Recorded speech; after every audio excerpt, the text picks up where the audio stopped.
India's number 1 director SS Rajamouli and Rama Rajamouli వల్ల నేను చనిపోతున్నాను. అందుకు సంబంధించి నేను ఇస్తున్న మరణ వాంగ్మూలం. వీడేంటి పబ్లిసిటీ కోసం ఇలా చేస్తున్నాడు అని మీరు అనుకోవద్దు. పబ్లిసిటీ చేసుకునేవాడు ఎవడో చనిపోవాలని అనుకోడు. అందుకే మరణ వాంగ్మూలం ఇస్తున్నాను. నేను పనిచేసిన వాళ్ళలో ఎంఎం కీరవాణి, గుండం గంగరాజు గారు, చంద్రశేఖర్ ఇలేటి, అను రాఘవపూడి, మైత్రి మూవీస్ ఎంఓ చెర్రి, డ్రీమ్ ఫార్మర్ సుధీర్, ఇలా లిస్ట్ చెప్పుకుంటూ పోతే చాలా ఉంది. వీళ్ళందరికీ మా ఫ్రెండ్షిప్ గురించి తెలుసు. మేము ఎంత క్లోజ్ ఫ్రెండ్స్ ఏంటి అనేది అందరికీ తెలుసు. స్టోరీలోకి వస్తే మాది 1990 నుంచి ఫ్రెండ్స్. మాది 34 సంవత్సరాల ఫ్రెండ్షిప్.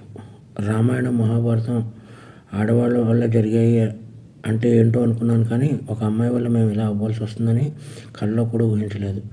అందరి జీవితాలలోనే మా జీవితంలో కూడా ఒక అమ్మాయి ప్రవేశించింది. ముందు రాజమౌళి, తర్వాత నేను. As it is triangle love story, Arya 2. కానీ ముగ్గురం క్లోజ్ కాబట్టి ఇప్పుడు ఏం చేద్దాంరా నేను రాజమౌళిని అడిగితే, ఏం చేస్తాం, మీరు సాక్రిఫైస్ చేయాలి అన్నాడు. అలా ఎలా కుదురుతుంది, అలా సాక్రిఫైస్ చేయడం కుదరదు, మనం ముగ్గురం కలిసి ఉందాం అన్నాను. అది దారుణంగా ఉంటుంది అన్నాడు. అప్పుడు నేను పెళ్లి చేసుకున్నాను, అప్పుడు నలుగురం కలిసి ఉందాం అన్నాను. అది చాలా చండాలంగా ఉంటుంది, సమాజం ఒప్పుకోదు అన్నాడు. పరిస్థితి ఏంటంటే కాలం అన్నీ మార్చేస్తుంది, మీరు సాక్రిఫైస్ అవ్వండి అన్నాడు. ఓకే అని చెప్పి నేను సాక్రిఫైస్ అయిపోయాను. ఎందుకంటే కెరియర్ బిగినింగ్లో ఉన్నాం, ఎవరో వర్క్ లేదు. ఇదంతా శాంతినివాసన్ కంటే ముందు జరిగిన విషయం. అప్పటికి ఇంకా కెరియర్ పీక్స్ రాలేదు. ఈ చిన్న చిన్న గొడవలకి ఇమ్మెచ్యూరిటీతో కొట్టుకుని చేయడం కంటే ఇది బెటర్ కదా అని చెప్పి నేను సాక్రిఫైస్ అయిపోయి పని చేసుకుంటూ వచ్చాను. ఇక్కడి వరకు అంతా బాగానే ఉంది. ఆ నంబర్ 1 డైరెక్టర్ అయిన తర్వాత ఆడికి ఏమొచ్చిందంటే డౌటు, నేను ఇవన్నీ ఎవరికో చెప్పేశాను అని చెప్పి నన్ను టార్చర్ పెట్టడం మొదలుపెట్టాడు. నా 30 సంవత్సరాల జీవితాన్ని ఆడి కోసం సాక్రిఫైస్ చేసినందుకు నన్ను టార్చర్ పెట్టడం మొదలుపెట్టాడు. ఎందుకు అంటే, ఒకసారి ఆడికి నాకు చిన్న ఆర్గ్యుమెంట్ జరిగితే, మన స్టోరీని సినిమాకి ఇంత ఇస్తాను అని ఒక మాట అన్నందుకు నాకు నరకం అంటే ఏంటో చూపించాడు. నా రిలేషన్ కట్టు భైరవగాడు, చెంపాగాడు, కార్తికేయ గాడిని, వీళ్ళందరినీ మేము పెంచాం. ఆడిని బాబా అంటారు, నన్ను బాబా అంటారు. అందరిని పెంచాం. వీళ్ళందరూ దూరం అయిపోయారు. నా ఫ్యామిలీ మొత్తం దూరం అయిపోయింది. ఎందుకంటే ఈ నంబర్ 1 డైరెక్టర్ అయ్యేటప్పుడు ఈ శాసించేస్తున్నాడు ప్రపంచాన్ని. శాసించేసి నన్ను చంపేయాలన్నంత టార్చర్ పెట్టాడు. ప్లస్ నేను గాడ్సన్ కాదు, ఆయన మహాత్మను చేయడానికి నేను శ్రీను. అందుకని చెప్పి నేను ఈ డెసిషన్ తీసుకున్నాను. ఈ డెసిషన్ తప్పు రైట్ అనేది నాకు పర్సనల్. 55 years ఎలాగ అయిపోయినాయి నాకు. 55 yearsలో నో మ్యారేజ్, నో ఇది, ఓన్లీ సింగిల్, ఇలా బ్రతికారు.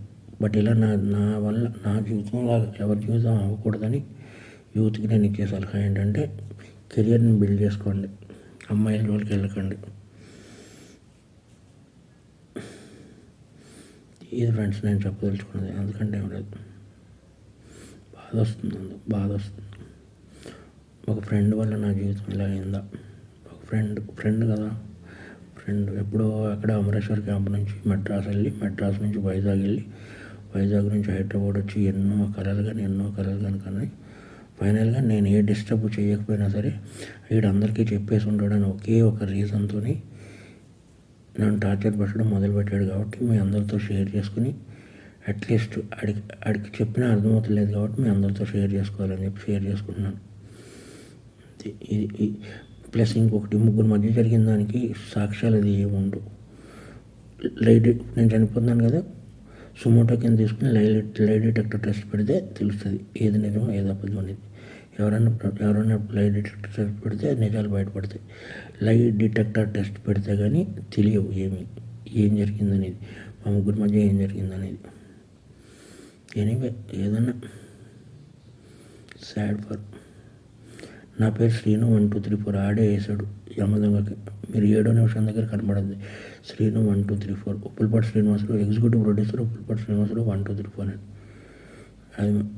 ఇది నా మరణ వాంగ్మూలం.